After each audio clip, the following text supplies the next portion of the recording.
Por que algumas coisas que eu peço eu ganho, outras eu não ganho? Por que Deus dá para um que de repente aos meus olhos não merecia e para mim eu recebo? Então, se te faltou essa mensagem, depois você confere no YouTube, né? A gente tem lá, graças a Deus, hoje a gente tem essa ferramenta. E a gente falou também a respeito de céu e inferno. Quantos aqui acreditam no céu e no inferno? Gosto de fazer isso. A maneira como você acredita no céu e no inferno vai impactar a maneira como você vai viver aqui na terra. Se você não dá muita bola para cumprir as coisas de Deus, significa que você não acredita tanto no céu ou no inferno assim. Cadê o Nathan? Nathan, como é que está meu micro? Vou botar mais longe? Tá legal? Tá bom? Vocês estão me escutando bem? Então tá bom. E hoje nós vamos falar sobre idolatria, porque muitas pessoas às vezes caminham com Jesus, e dentro da idolatria eu gosto de colocar o misticismo, ou feitiçaria, ou falsos deuses, ou outros deuses, com D minúsculo. A gente só chama de deuses para não chamar de demônio, né? Porque assim são conhecidos por aí. Então eu quero convidar você, nós vamos ler pelo menos 5 versículos hoje. Pegue a sua Bíblia, essa é uma série de mensagens que você precisa fazer uso da sua Bíblia, então pega o aplicativo para abrir a Bíblia, pega a sua Bíblia, porque você vai, não é aquela questão, o pastor falou na igreja, eu ouvi falar lá na videira, é assim, não é na videira. A Bíblia é sagrada, ela contém esses versículos, nós compreendemos que eles são a palavra sagrada escrita de Deus, por isso nós cremos neles. Amém? Então nós vamos hoje começar nossa mensagem abrindo no livro de, lá no início da Bíblia, em Salmos, desculpa, metade da Bíblia, por um momento eu achei que a gente ia começar no início da Bíblia. Em Salmos, metade da Bíblia, se você abrir mais ou menos na metade, 115, Salmos capítulo 115. Salmos é um livro de orações, né? Então, quando você quiser uma leitura leve, depende, né, também. Tem Salmos de Davi que parece que ele está morrendo. De cada 3 salmos, 2 é uma oração no momento difícil, momento de desespero. De cada 3 salmos, 2 é uma oração tipo, meu Deus, me ajuda, não me aguento mais, estou perdido, me dá graça, será que tu ainda me escuta? São orações desse tipo. E um desses é tipo, Deus, te dou glória e graça, obrigado por tudo, tua misericórdia não falha, é tudo de bom, ok? Salmos capítulo 115, versículo 4 a 8. Encontrou aí? Sim. Ok, vamos ler, diz assim: os ídolos das nações são prata e ouro. Então vocês estão me acompanhando bem. Obra de mãos humanas. Então ele começa falando sobre ídolos. Ele está falando que tem vários países por aí que eles têm ídolos. Eles pegam o melhor metal para isso. Dá uma olhadinha para mim, eu vou explicando, eu vou te dando. Eles pegam o melhor metal para isso, como se eles fossem fazer o Deus se tornar mais poderoso. Eles entregam ali a sua adoração, a sua admiração. Eles fazem, mas eles são feitos por mãos humanas. Continuamos, versículo 5, né? Que às vezes as pessoas fazem até o que é. Tem boca e não tem olhos e não tem ouvidos e não tem nariz e não tem mãos e não há, tem pés e não, sol nenhum lhe sai da. Tornem-se semelhantes a eles os que os fazem e todos os que nele confiam.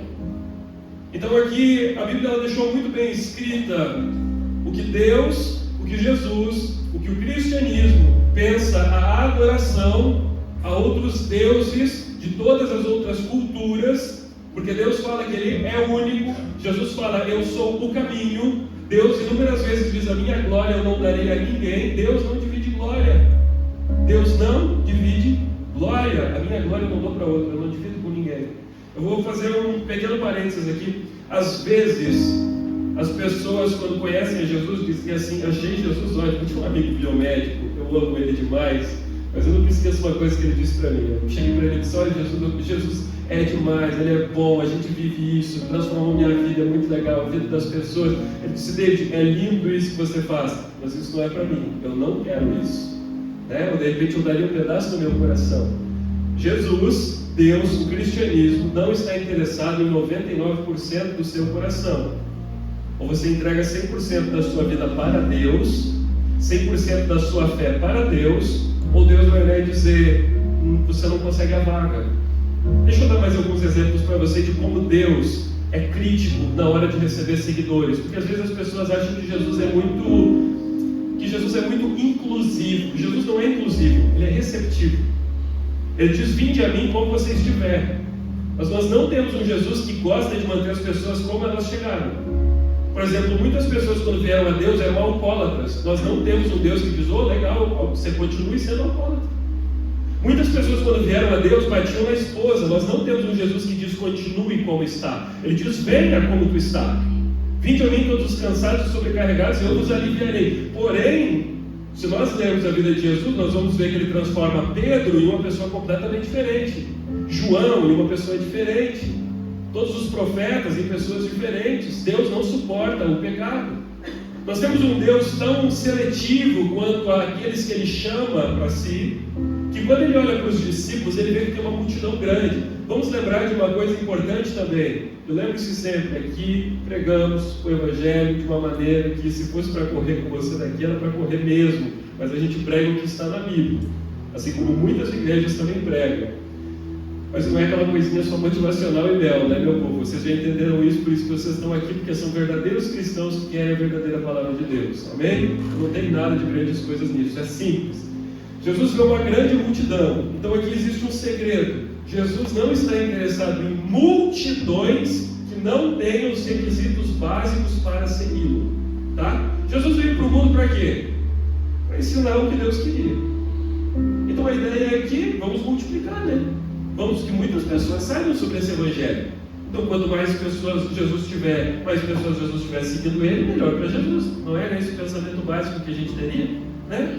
Não, para Jesus não é assim. Eu não quero quantidade, eu quero pessoas que preencham os requisitos. Então nós temos em média ali com Jesus, quando ele multiplica pão e peixe, 12.000 pessoas. Porque tinha 4.000 homens, fora mulheres e crianças. Aqui na igreja tem bem mais mulher do que homem, então acredito que bem mais mulher seguiu Jesus naquele dia. E essa pessoa tinha filho. Se hoje os muçulmanos têm em média 12 filhos por casal, imagina na época de Jesus que não tinha internet, não tinha TV. Né? Esse povo tinha filho. Então eu chuto só 2 filhos, lá 14.000 pessoas. E aí Jesus olha para 14.000, se fosse nós, o que a gente ia dizer? Olha que legal, um montão de gente. A gente está aqui com 100 pessoas na igreja, a gente já fica feliz, imagina Jesus com 14.000. Ele olha e diz, isso não me interessa. Então ele começa a explicar o que precisa para seguir ele. Eu não quero uma multidão, eu quero pessoas que sigam o que eu falo. Povo, grande multidão, não enche os olhos de Deus. Pessoas que fazem o que ele chamou, enche. Então ele olha para a multidão e ele começa. E aí começa a batalha, né? Quem amar pai ou mãe mais do que me ama, não é digno de me seguir. Aí teve um pessoal que disse, não vai dar, e foi embora. Isso serve para a gente hoje. Minha mãe sabe que antes de amar ela, eu amo Deus. Minha esposa sabe que antes de amar ela, eu amo Deus. Minha esposa sabe que se uma pessoa viesse e colocasse uma arma na minha cabeça e diga, nega o teu Jesus ou morre, eu ia morrer. Porque ele é a minha prioridade. E isso precisa ser assim na vida de um cristão. Pouco tempo atrás, na pandemia, eu lembro que li de uma pastora que ela disse, cristãos precisam estar prontos para 2 coisas na vida, morrer e pregar. Porque quando nós temos salvação, está tudo certo. E a gente precisa estar pronto para falar da palavra de Deus. Eu sei que ninguém quer morrer, mas o que eu quero dizer com estar pronto para morrer é dizer, eu tenho certeza da minha salvação. Se eu atravessasse a rua e passasse um carro, eu tenho certeza para onde eu ia. É isso que o cristão precisa estar preparado. Não pode dizer, será que eu sou salvo? Se esse é o seu pensamento, nem salvo você é. Porque a palavra de Deus diz que a salvação vem porque nós cremos. Então a salvação precisa ser a confiança mais forte que você tem na vida, precisa ser a salvação. É tipo assim, você é salvo, sou!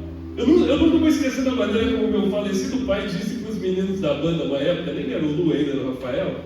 Eles chegaram para eles e disseram assim, nossa pastor, os requisitos de Jesus são puxados, né?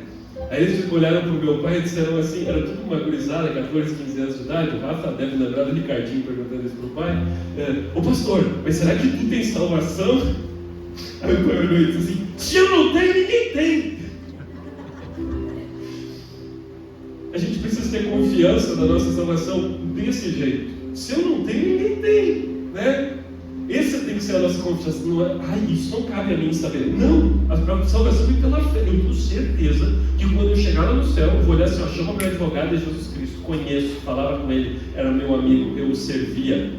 Não era da boca para fora. Deixei de fazer muita besteira por causa dele. Fiz muita besteira também, mas ele é meu advogado. Aí ele vai vir, vai dizer, pai, eu conheço o David, deixa o David entrar. E eu vou entrar. E não é porque eu mereço, é porque ele me salvou. E é porque eu servi ele. E é porque ele foi Senhor da minha vida. Eu não fiz o que eu queria nessa vida, eu fiz o que ele queria que eu fizesse. O que eu queria era torrar todo o meu dinheiro comigo. O que eu queria era fazer minhas vontades. O que eu queria era desobedecer. mas porque Ele governa a minha vida, eu faço o que Ele quer. E isso precisa ser o princípio do cristão. Então vamos para algumas coisas aqui. Ele deixou claro que tornam-se semelhantes a eles os que fazem esses ídolos e todos os que nele confiam. Então, se você tem lá uma estátua de uma divindade que você adora, não, deixa eu dar alguns exemplos. Tem às vezes a gente entra em alguma confusão com alguma pessoa que é católica, apostólica, romana, ela diz assim, não, eu tenho só a estátua ali para bonito. Tudo que é bonito para pendurar na tua parede, amém. Tudo aquilo que você acredita que te abençoa é o problema. A imagem não pode ser adorada. Era melhor que não tivesse. Porque aquilo ali é uma simbologia de que Deus não é suficiente.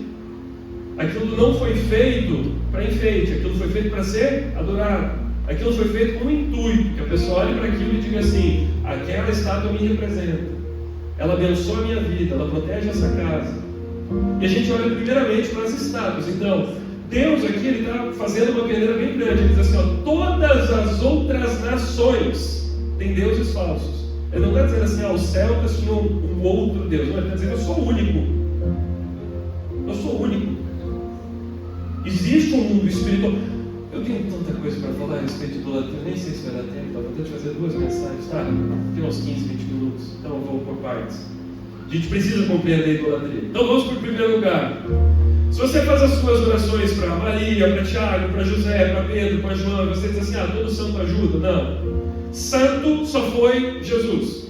E eu não tenho nenhum problema com chamar o Santo Antônio, o Santo Agostinho, se a gente chamar todo mundo de santo. Porque todos aqueles que seguem Jesus têm o apelido de santos. Não tem problema a gente dizer, o Santo Agostinho, o Santo Fulano. Se a gente também chamar a Santa Adriana, o Santo Natanael, a Santa Patrícia, a Santa Giovanni, o Santo Gilberto, porque todos nós somos santificados quando conhecemos Jesus. Não são só eles que são. Então, na Igreja Católica Apostólica Romana, você precisa passar por um grande filtro para então você ser canonizado e se tornar santo. Tá? Deixa eu explicar para você como é que funciona. Você tem que ter operado 3 milagres em vida.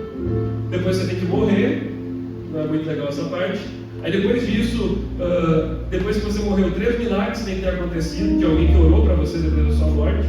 Aí os papéis vão lá para o Vaticano, daí eles mandam alguém para vir para cá, para verificar se realmente esses milagres aconteceram.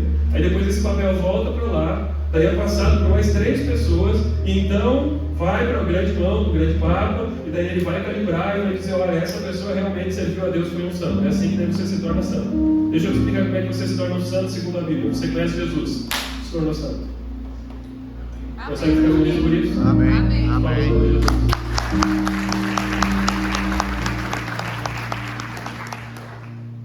Essa é a ideia de santificação.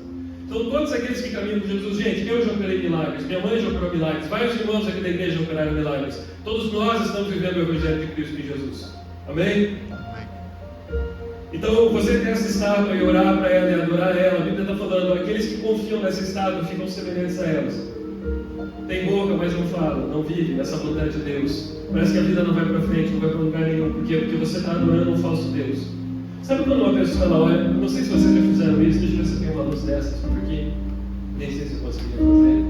Bom, não tem como fazer aqui, mas tudo bem. Sabe aqueles bichinhos que a gente faz na sombra? Sim. Sabe? Sim. Ok. Aí a criança olha para a parede e ela vê aquele bichinho. É um cachorrinho, uma coruja, né? É um coelhinho. A gente faz assim com os dedos e fica lindo. A pessoa que adora uma imagem de escultura é como uma criança olhando para uma sombra na parede. Ela esquece que quem está projetando, quem fez tudo aquilo, são 2 mãos humanas. Ela olha tanto para a sombra e ela fica tão admirada com o que foi criado da sombra que ela esquece que existe um Criador, um Deus soberano, único, potente, onipotente, dono de tudo, Criador de todas as coisas. Então eu não preciso adorar a árvore, eu adoro o Criador. A adoração é dele. Vamos pegar mais um versículo? Vem junto comigo. Então nós já temos. Nunca vou esquecer do namorado da Dóia, o Ren. Ele leu a Bíblia, acho que foi em 6 meses. Ele veio para a igreja em 2013, 14. Aí ele disse assim: eu quero ler a Bíblia. Ele leu a Bíblia em 6 meses ou menos. E eu nunca vou esquecer de uma coisa que ele me disse. Por quê? Porque até então o Ren veio de uma família luterana, mas ele não tinha sei lá, seu envolvimento muito louco com a Bíblia e tudo mais. Então ele leu a Bíblia cru. Eu não falei nada para ele enquanto ele lia a Bíblia. E ele veio me trazer a crítica do que ele entendeu. Ele disse assim: tem uma coisa que eu não compreendi quando eu li a Bíblia. A Bíblia fala tantas e tantas e tantas vezes para não ter imagem de escultura, para não adorar imagem de escultura, para não fazer imagem de escultura. Amaldiçoa a gente que faz imagem de escultura, que adora outras divindades. Como é que tem outras cristandades por aí adorando imagem de escultura, fazendo imagem de escultura e servindo imagem de escultura e pagando promessa para imagem de escultura e dobrando o joelho diante dessas imagens? Isso não faz sentido. Então, isso vindo do namorado da Antônia, que leu a Bíblia em 6 meses, sem eu influenciar de maneira alguma, ele compreendeu isso só lendo a Bíblia, que isso não fazia sentido, que Deus não gostava disso. Então vamos para o próximo versículo. Eu quero que vocês abram junto comigo no livro de Deuteronômio, capítulo 18, versículo 10. É o 5º livro da Bíblia.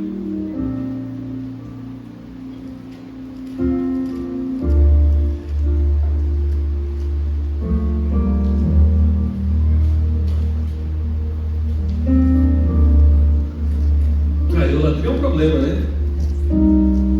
Deuteronômio 18, 10. A gente vai falar sobre outros tipos de idolatria, que é quando nós procuramos no misticismo aquilo que nós não encontramos em Deus.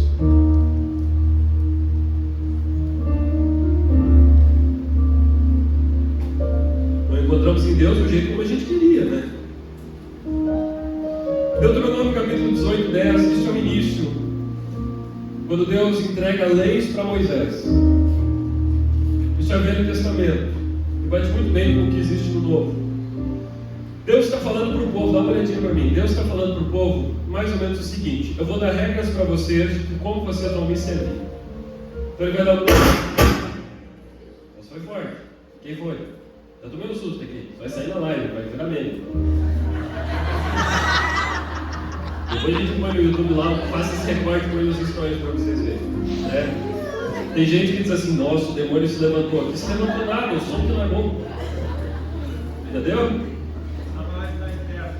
É só para ver se está esperto.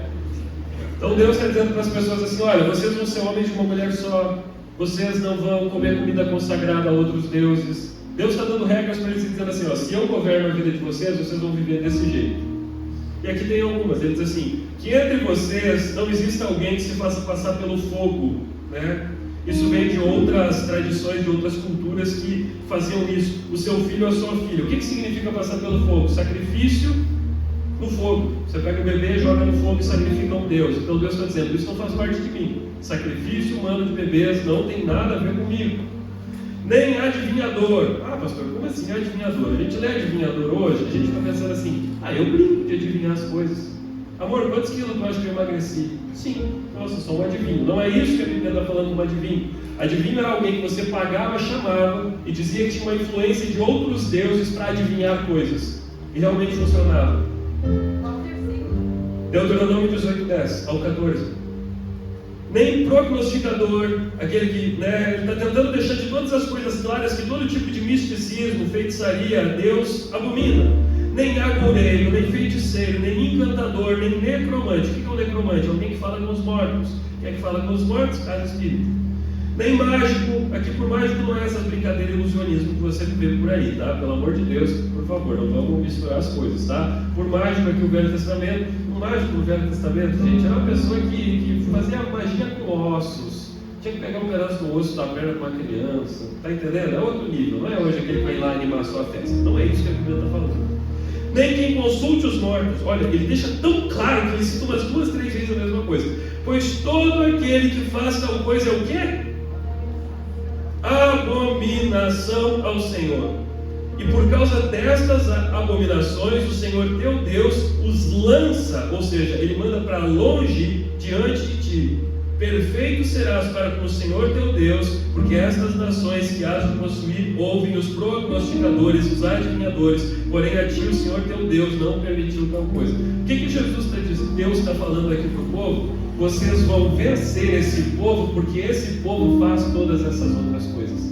Eles consultam mortos, eles procuram por adivinhos, por agoreiros, por necromantes, por quem fale com essas pessoas. Como esses povos vivem isso e eu abomino isso, eu vou ajudar vocês em vez de ajudar eles.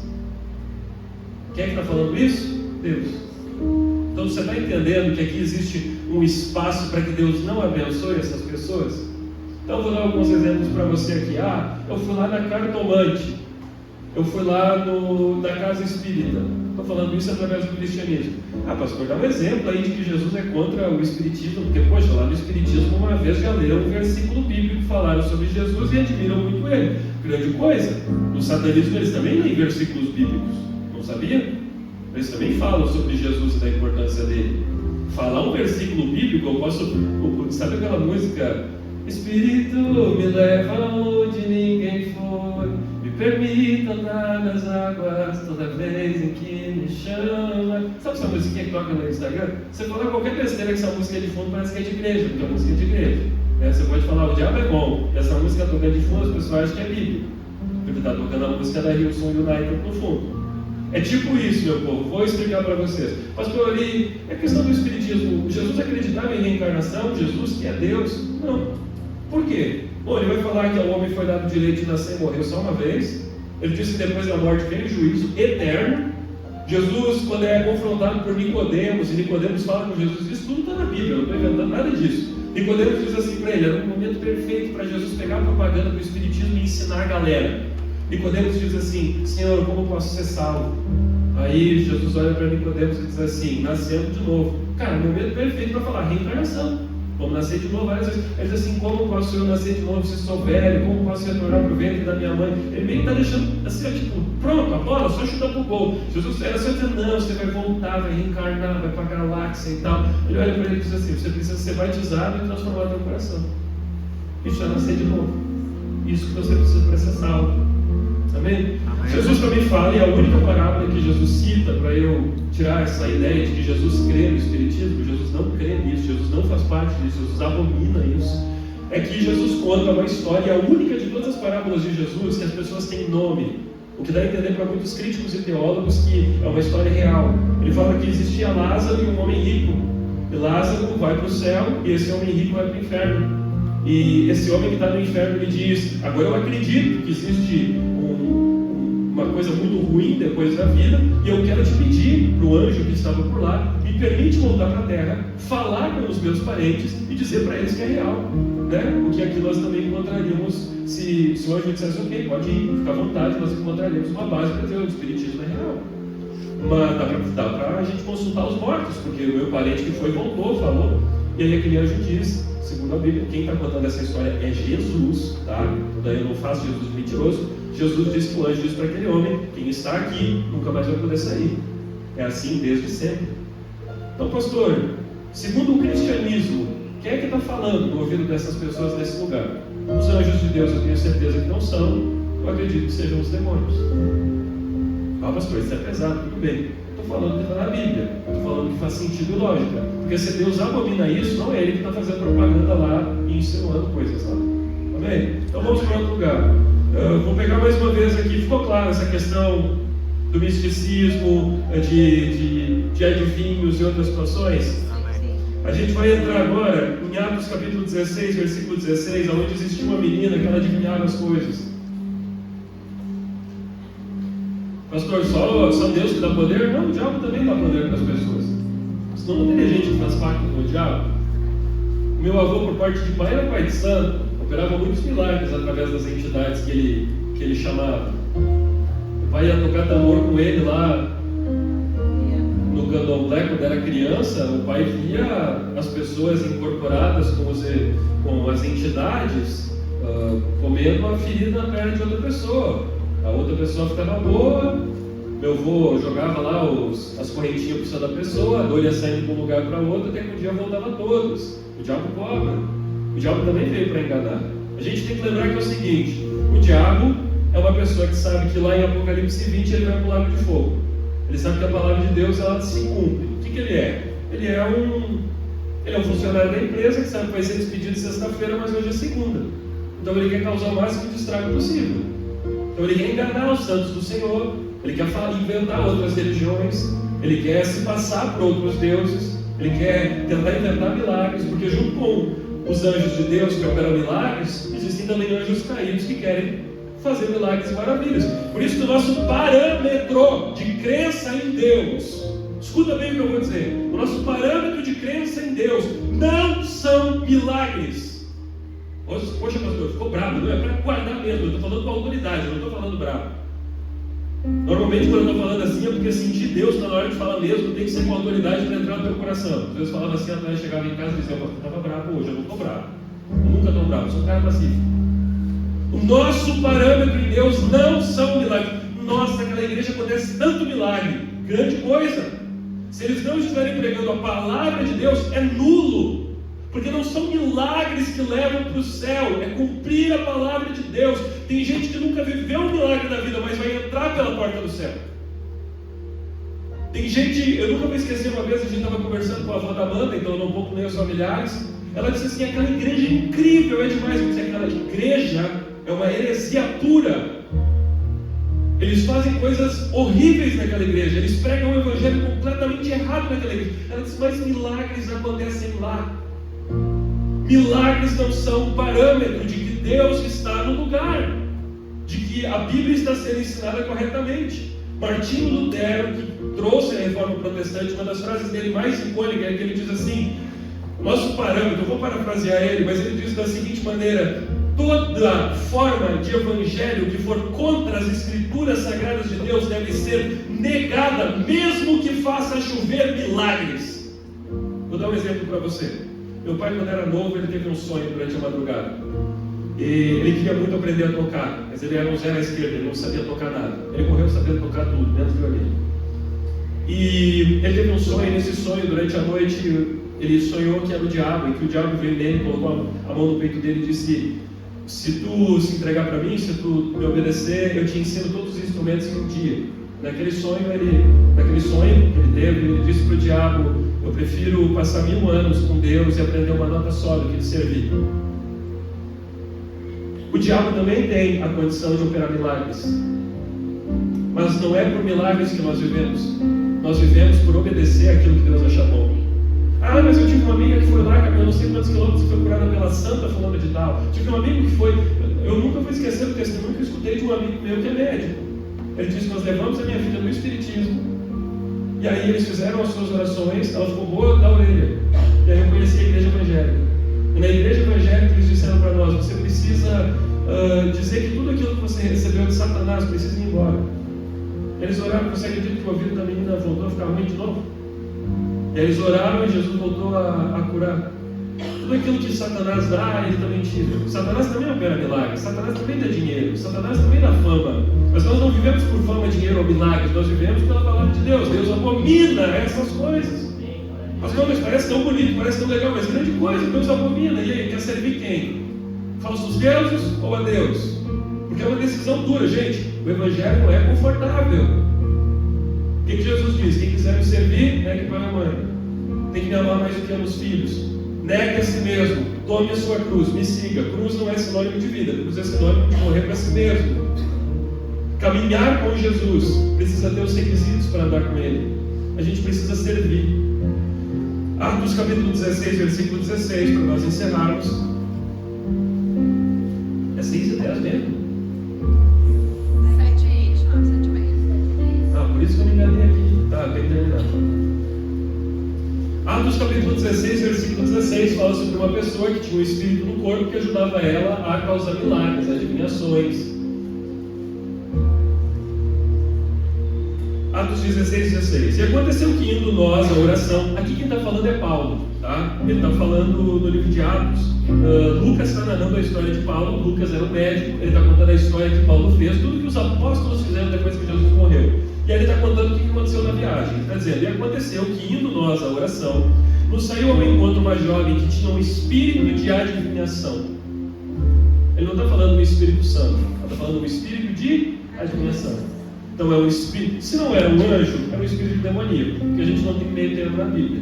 Até Deus não gosta de morto. Então Deus está dizendo, existia um espírito com talento de ficar adivinhando coisas que poderiam acontecer. O que eu tenho dentro do bolso? Ah, tem uma moeda. Ah, então você ganhou a aposta, toma o seu dinheiro de volta. Era isso que eles faziam. E assim, tinha esse espírito de adivinhação, a qual adivinhando dava grande lucro aos seus senhores. Então aqui, Satanás está mostrando que ele tem poder para dar para as pessoas. É um poder limitado? É um poder, mas ele tem poder. Pastor, mas nossa, aquela pessoa fez isso. Mas nenhum poder é contra o nome de Jesus. Fique bem claro isso. A gente não teme feitiçaria. Cristão não teme o nome do diabo. É só expulsar em nome de Jesus. Sabe quem a gente teme? Deus. Esta, seguindo Paulo e a nós, clamava dizendo: estes homens que nos anunciam o caminho da salvação são servos do Deus Altíssimo. Ou seja, nem ela conseguia mentir o que era verdade. E isto fez ela por muitos dias. Eles já estavam chateados com elas. Mas Paulo, perturbado, incomodado pelo que ela falava, voltou-se e disse ao Espírito. Vê que aqui ele não está falando com a menina. A Bíblia está dizendo que tinha um Espírito nela, que tinha um talento sobrenatural de fazer coisas milagrosas, mas não era de Deus. E ele diz ao Espírito: em nome de Jesus Cristo eu te mando que saia delas, e na mesma hora saiu. Se você continuar lendo a história depois em casa, pode fechar a Bíblia que eu vou encerrar. Você vai ver que esses caras ficaram muito chateados porque ela perdeu o talento que vinha das adivinhações demoníacas dela. De repente você foi lá numa cartomante que te falou certo, que era para a vida, ou no agoreiro que te disse exatamente o que fazer. Você fez lá um despacho que deu certo do jeito que tu queria, e de repente vai continuar dando muito certo, mas Deus abomina, Deus não gosta. E assim como a Bíblia falou em Deuteronômio, eu vou deixar que o povo de Deus vença aquele outro povo, porque eles fazem abominação contra mim. Eu odeio isso. Então a gente não pode ter esse tipo de vida. Então aqui fica muito claro que pessoas com espíritos malignos em seus corpos têm talentos, e esses talentos podem ser até expulsos em nome de Jesus. Ela tinha um espírito nela que não gritava, que nem lá na Igreja Universal, né? Desse corpo não sai, não sei o quê. Não, ela vivia a vida dela comumente, ia lá, fazia as adivinhações, dava lucro para os senhores dela e ia para casa, estava bom. O endemoniado nem sempre ele fica se contorcendo. O que aconteceu com Judas? Ele contorceu, falou com voz cultural? Não, ele só foi vender Jesus. Só isso, pegou as moedinhas dele, foi lá e traiu. Então a gente precisa entender o que eu tenho em mim. Tenho Deus, vivo Deus, sigo os princípios de Deus, porque Jesus diz que a gente identifica a árvore pelos frutos. Você já chegou no mamoeiro e disse: isso aqui é uma macieira. Não, porque tem uma mão pendurada ali. Então hoje eu pergunto: quais são os seus frutos? No que você crê? Como você caminha com Deus? Qual é o Jesus que você conheceu? Para encerrar, o mundo fala muito sobre Deus e amor, até compartilhei isso hoje. Só que a parte mais importante dessa frase não é o amor, a parte é que Deus é esse amor. Então quem define o que é amor é Ele, não somos nós. Amém? Então, igreja, tudo aquilo que você usa como um pretexto para te proteger, abençoar, que não seja Deus, é idolatria. A minha cueca da sorte, eu uso esse exemplo sempre, é uma desgraça, né? Sempre que eu uso essa cueca, eu tenho sucesso, eu faço um drift bacana, eu escalo a montanha, nunca me dei mal com essa cueca, então eu vou deixar de usar. Isso é uma abominação para Deus. Você está dizendo: sem essa cueca eu não ia ter sucesso. Uma pessoa que diz assim: eu tenho essa pulseirinha aqui do mal olhado. Vocês sabem, né? Aquelas bolinhas azul com branco, assim. Vocês sabem, essa daqui vai espantar o mal olhado, daí vai abençoar a nossa vida. Você está diminuindo Deus. Deus não é suficiente. Você precisa disso aqui. É idolatria. Toda vez que eu preciso de algo mais para abençoar ou proteger minha vida, que não seja Deus único e exclusivamente, Ele está dizendo assim: vai embora com a multidão, irmão. Aqui comigo é só quem negou a si mesmo, tomou a cruz, me recebeu como único e suficiente Salvador. É isso que Jesus está dizendo. É desafiador o que eu estou falando? É pesado? Mas gente, eu prego o Evangelho, eu não fico inventando coisas. Eu prego o que está na Bíblia, eu tenho muito domínio sobre o que está aqui, eu li isso aqui minha vida inteira, né? A mensagem podia ser para eu falar para mais pessoas que irem para a igreja e tal, não sei o quê. Não, tem que ser falado para você ir para o céu. Porque o nosso Deus está interessado em pessoas que cumpram aquilo que está sendo falado. Então, as pessoas que dizem: eu vou pegar essa pimentinha, ou a gente vai colocar esse monte de trigo com sal, não sei o que, em cima da prateleira para trazer prosperidade para casa. Vou resumir. Deus está olhando com olhos laser de raiva e ódio para essa pimentinha. Você conseguiu entender? Não, tudo bem, vem para o bem, todo caminho leva para Deus. Para Deus eu estou olhando assim: eu sou palhaço para você? Pô, mandei meu filho para a terra, o cara sofreu 30 anos, ele vai lá e diz que ele é o caminho, a verdade, a vida, e que ninguém vai até Deus se não for através só dele. Aí você me joga uma dessa, irmão? Aí fica difícil, né? Matei meu filho numa cruz para vocês aprenderem, e vocês estão aí acreditando que uma pimentinha vai salvar vocês do inferno? Que uma santa de gesso vai salvar vocês do inferno? Tem meu filho aqui, para de olhar para a sombra da parede, olha para quem está fazendo a sombra.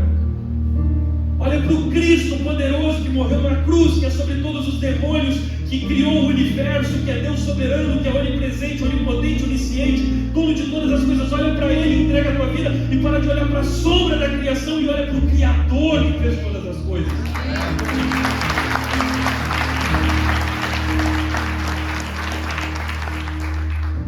A minha intenção não é ofender, mas o Evangelho sempre ofende. Jesus ofendeu tanta gente, mas tanta gente que mataram Ele. A minha intenção não é ofender. O meu sonho não era como criança, que pai, eu quero ficar grande e pregar coisas que vão ofender pessoas. A gente vive hoje num mundo em que você não pode falar nada nada que ofenda ninguém, não é nem contra ninguém, que ofenda ninguém. Mas a gente só está pregando verdades claras e bíblicas. Nós temos um Deus que abomina a idolatria. Nós temos um Deus que abomina o cristalzinho, a pirâmide que protege, que traz boas energias para casa. Não é só um incenso para dar cheiro, é um incenso que traz uma nova energia para o ar. Se Deus não for suficiente para transformar a energia da sua casa, isso é idolatria. Se o incenso é para cheirar minha casa, amém. Se o incenso é para mudar a aura da casa, já deu problema. Porque Deus está dizendo, eu não sou suficiente, eu morri na cruz, Deus deu para mim o nome que é sobre todo nome, no céu, na terra e debaixo da terra, e você precisa disso para que a sua vida espiritual seja melhor. Deus está dizendo, eu sou palhaço? Pô, irmão, não leva a sério. Nós temos um Jesus que botou o diabo debaixo do pé. Nós temos um Jesus que suou sangue no monte. Nós temos um Jesus que venceu a morte na base da porrada. A gente não precisa de mais além dele. Vários teólogos dizem, se o Evangelho não for suficiente para você, nada mais será. Então a mensagem de hoje, ela confronta muito, ela mexe muito com a gente. Cada um tem que tomar a sua decisão, e às vezes a pastora até acha difícil que às vezes eu trago algumas palavras dessas para a igreja, porque pode tornar pesado, mas tudo aquilo que você tiver e você adora, põe acima de Deus, se torna idolatria. E normalmente, para a Bíblia, só existe um pecado que é a idolatria. Toda vez que eu escolho mentir em vez de falar a verdade, eu estou escolhendo a idolatria do pecado, da mentira. Então a gente tem que tomar cuidado com isso no nosso coração. Amém? Amém. Nós temos Jesus que é muito sincero, é high level, é alto nível quando Ele quer saber a respeito de nós. Então, se você tem alguma coisa da qual você precisa te desfazer, desfaz. Para você ter uma noção, tá? Ah, pastor, mas eu teria que jogar fora, eu preferia dar para alguém. Tá, eu sei como é que é isso, eu sei como é que pesa no coração. Lá no Velho Testamento, quando eles iam nessas cidades, e eles encontravam, sei lá, uma estátua de 2 metros de altura, cheia de ouro, banhada a ouro, nossa, quanto dinheiro isso dá. E aí era do deus Baal, para quem eles matavam crianças. Deus dizia para eles, isso é tanta abominação para mim, e eu odeio tanto essa abominação, que eu não quero que vocês nem derretam e façam ouro disso para vocês. Então acho que só tipo assim, quebra, se livra disso, despacha, não vire presente para outra pessoa, se não é bom para ti, não é bom para outro. Amém? Teve uma senhora uma vez que veio ela vinha na igreja, quando ela viu o pai pregar idolatria. Ela tinha um pongal na casa dela, assim, era santinho para todo lado, era só santas para ir para casa. Aí um dia ela deixou 6 meses de vir na igreja, quando ela viu o pai pregar de novo idolatria, sem querer querendo, né? Aí ela veio para casa e um dia ela entendeu do nada. Não clique, Jesus é suficiente. E ela foi para casa e mandou tirar quantos quilos você viu lá? 2 sacos de ração desse tamanho, né? Por quê? Porque ela disse, isso não me representa mais. Eu tenho um que é suficiente para a minha vida. E ela dizia, agora eu deixei só Jesus e mandei embora todos os outros. Se você vê a história das pessoas bíblicas, elas encontram Jesus e abandonam todos os outros. A Bíblia é cheia dessas histórias em que ao encontrar Jesus, eles abandonam todos os deuses, eles abandonam todos os velhos costumes. Isso é o Evangelho. A gente abandona uma idolatria e a gente é conhecido por Jesus. Amém? Ele transforma. Mas eu quero convidar você agora para uma oração. E essa oração é principalmente pedindo para você qual é a sua idolatria. Amém? Feche teus olhos, eu quero te ajudar a refletir um momento. Se possível, desligue os olhos para mim, irmão. Olha para dentro do teu coração e responde para Deus o que te impede de ter um bom momento de oração com Ele. O que te impede de fazer um jejum? O que te impede de ler alguns capítulos da Bíblia todo dia? O que te impede de pregar para um colega de trabalho? O que te impede de fazer uma doação? O que te impede de se tornar um ofertante ou dizimista? O que te impede de abandonar o pecado? Aí está a nossa idolatria. Eu quero te pedir agora, faz uma oração para Deus e diz, Deus, me ajuda a abandonar essa idolatria da minha vida. Me ajuda abandonar a idolatria do meu ser. Você que compreendeu essa mensagem, você que entendeu isso no seu coração, eu quero te convidar nessa noite. Entrega o teu coração a Cristo. Deixa Jesus falar contigo. Deixa Jesus ser teu único Deus. Deixa Jesus ser a sua morada. Deixa Jesus ser o único e suficiente em ti. Ora junto comigo e pede para Deus força para abandonar tudo isso. Senhor, nós oramos nessa noite. Te pedimos em nome de Jesus, tenha misericórdia na nossa vida. Pedimos perdão pelos pecados. Te pedimos, nos ajuda a abandonar nossa idolatria. Nos ajuda a abandonar, Jesus, tudo aquilo que te ofende. Tudo aquilo que é abominação para ti. Uma palavra tão pesada. Se tu não gostasse tanto, não seria uma palavra tão pesada. Tudo aquilo que tu abomina, que tu odeia, que tu sente ânsia de vômito, que tu olha com olhos de ódio, de ira. Eu te peço nessa noite, Senhor, tenha misericórdia de nós. Nós queremos viver uma vida contigo, queremos caminhar contigo, queremos ouvir a tua verdade, queremos caminhar, Jesus, da maneira como tu achas por melhor. Compreendemos o teu amor e sabemos que somos amados e queridos por ti. Tenha misericórdia do nosso coração. Nós sabemos que tu cura, que tu salva, que tu liberta, que tu perdoa nossas vidas. Nós te damos graças porque tu és santo e bom em todo tempo.